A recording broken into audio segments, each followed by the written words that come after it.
Oh bah Lille, on a acheté un nouveau joueur, Carlvin Verdon, qui apparemment c'est un latéral droit. Bon, pourquoi pas. Lille qui font un bon début de saison. Hein. Et Lille, encore une fois, ça va être Lille, ça travaille trop. L'étang est trop fort. En fait, l'étang, je trouve, c'est un putain de président de ouf. Excellent.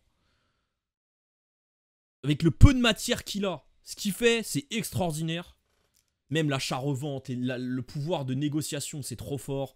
Moi, ce qui est incroyable, moi peut-être le coup qui m'a le plus choqué à Lille, là, cet été, c'est que, en fait, il y a 2 ans, ils ont perdu Yoro, qui a été remplacé par Diakité. Diakité, saison exceptionnelle. Le mec,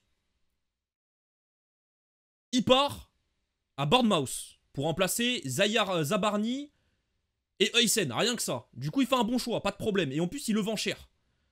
Et là, tu dis, putain, Bourbier, en plus, ah, Lille n'ont pas d'oseille, la Ligue 1, il n'y a pas de truc, ah, c'est bizarre. Mais qu'est-ce qu'ils font? Ils vont recruter un petit jeune, je crois, le mec va regarder sa carrière. À un moment, il a stagné, regardez, sa valeur marchande, à un moment, elle a pété, mais il a baissé, parce que je crois, il s'est blessé. Je crois qu'il a eu pas mal de blessures. Du coup, ils achètent ce mec. 3 millions, je crois. Ils ont acheté 3 millions. Un mec de Standard de Liège, ça casse pas une brique, un canard. Pas, ça casse pas. 3 pattes, un canard, pas une brique. Bah, le mec, il fait un début de saison, ce Nathan Ngoy. Lui, j'ai déjà noté dans mon petit carnet des joueurs à suivre cette saison.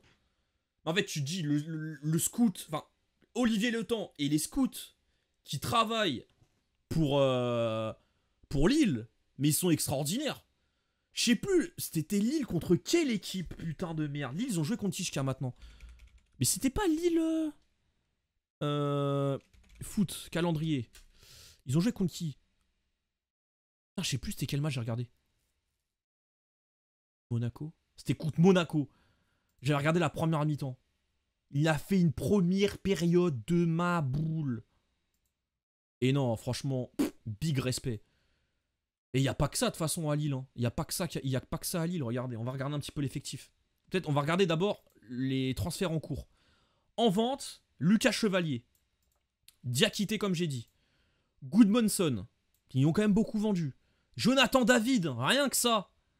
Cabella.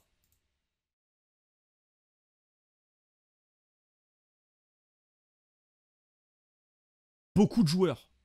Et là, les gars, comme j'ai dit, Ngoy, 3 millions, inconnu du grand public. 3 millions, il arrive, il te répare direct la perte de Diakité. Derrière, Olivier Giroud plus Igaman pour remplacer David. Genre limite, en fait, t'es plus fort que l'année dernière. Parce que l'année dernière, t'avais pas d'attaquant remplaçant. En janvier, ils avaient tenté des coups, ils ont flop. T'as un mec... comment il s'appelle? C'est Bayo, il était pas bon. Et voilà, il y a aussi lui là, Chokak Pomme en prêt, il était abominable. Bref, ils ont pas trop réussi. Bah cette année, ils perdent David finalement. Ils ont Giroud qui était de base comme un remplaçant. Finalement, il fait un début de saison de dingue. Et ils achètent un mec, Hamza Igaman. Il est arrivé cette semaine. 2 jours après, il rentre contre Lorient. Il en met 2 ou 3. Et Lille gagne 7-1 contre Lorient. Pareil, ils ont perdu Goodmanson, je crois, c'est ça? C'est Goodmanson? C'est ça, ils ont perdu Goodmanson. Félix Correa, un ancien gros crack du Portugal qui s'est un peu perdu. Je crois que c'est Formula Sporting. Il est parti en pleine formation à la Juventus. À la Juventus, un club qui travaille mal avec les jeunes. Bah, il est reparti. Il a un peu perdu. Il a été transféré à Gil Vicente. Il a fait plutôt une bonne saison.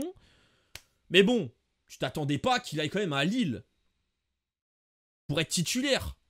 Il va à Lille, il est titulaire, 7 millions d'euros le montant transfert seulement. Il crève l'écran, il sort des passes des deux dingues. Ah mais mec, en fait, Lille, c'est vraiment du savoir-faire. Il faut se rendre compte. Et moi, j'allais plus loin que le coach, le scout, moi, c'est l'entraîneur. Ils ont perdu Paulo Fonseca. Tu dis, putain, ça va être dur à remplacer. Parce que tu dis, c'est vraiment la tête pour le projet.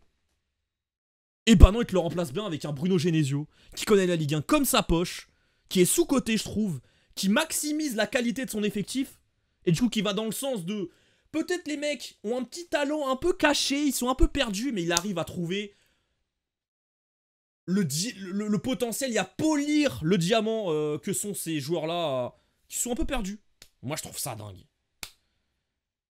Franchement, Lille, c'est un des clubs qui travaille le mieux en France. Quand tu vois Marseille qui panique à chaque fois. Par mauvais résultat, ils paniquent. Là, ces 3 derniers jours, ils ont acheté 5 joueurs, l'OM. Non, mais est-ce que vous vous rendez compte? On en a parlé tout à l'heure. Quand tu vois Monaco, le mercato abominable de Monaco. Ça, peut-être, on en parlera pas aujourd'hui. On parlera dans la semaine. On va essayer de faire des petits bilans d'effectifs, de mercato de chaque équipe. Comme je fais là, mais pour d'autres équipes. Et tu vois Lille. Mais tu sors, tu prends ton chapeau, tu l'enlèves, tu te baisses, tu te dis voilà, bravo les temps, en fait. C'est extraordinaire, sincèrement. Même Perrault, c'est un latéral gauche, je crois, c'est le latéral gauche. Il a l'air bon. Lui et Correa, regarde, les côtés gauche, il est complètement neuf. Il est complètement neuf. Et les mecs, le côté gauche, c'est extraordinaire. Attends, regardez. Compo Lille-Lorient. En sachant que Giroud est blessé. Meunier, il y a 2 ans, on disait que c'est une idée de merde. Le mec est finito. Il est très bon là-bas.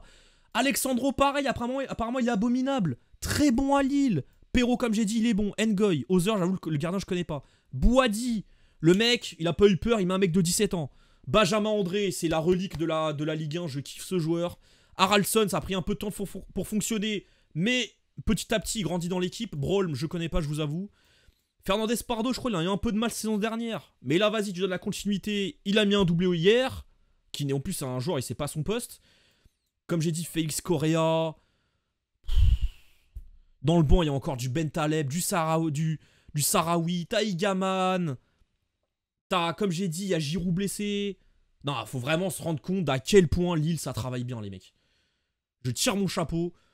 Et d'ailleurs, des fois, j'ai vu des Lillois se plaindre un petit peu de l'étang. Après, je suis pas Lillois, du coup, peut-être l'étang, il y a des trucs qu'il fait pas bien. Mais moi, d'un œil extérieur, en fait. D'un œil extérieur, et quand je vois ce que propose l'étang, Lille, Genesio et tout, c'est extraordinaire. Ils ont pas une thune, les mecs. En plus, en sachant que l'étang remplace Gérard Lopez, qui a failli couler le club. Et en fait, que le club soit à l'état de Bordeaux, en fait. Le mec est venu, et avec des bouts de ficelle, il a construit quelque chose. Et il te fait des trucs incroyables. Et on n'a même pas parlé du parcours exceptionnel l'année dernière, la Ligue des Champions. Mais est-ce que vous vous rappelez de Lille? Lille, le groupe en Ligue des Champions l'année dernière. Les gars. C'est de la folie, hein. Il y a eu qui? Attends. Champions League 2024-2025. Voilà, je crois que c'est ça. Oh putain, mais c'est trop mal fait leur site là.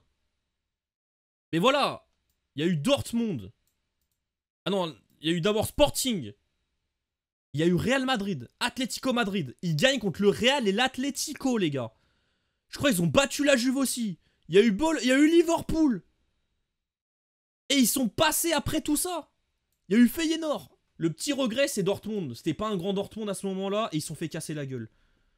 Je pense qu'ils se sont vus un peu trop beaux, un peu trop en confiance face à un Dortmund en crise. Ils se sont dit... Et je pense... ouais, ils ont été un peu trop... Comment on appelle ça? Naïfs. Mais finalement, leur parcours reste exceptionnel. Ils sortent d'un truc, encore une fois.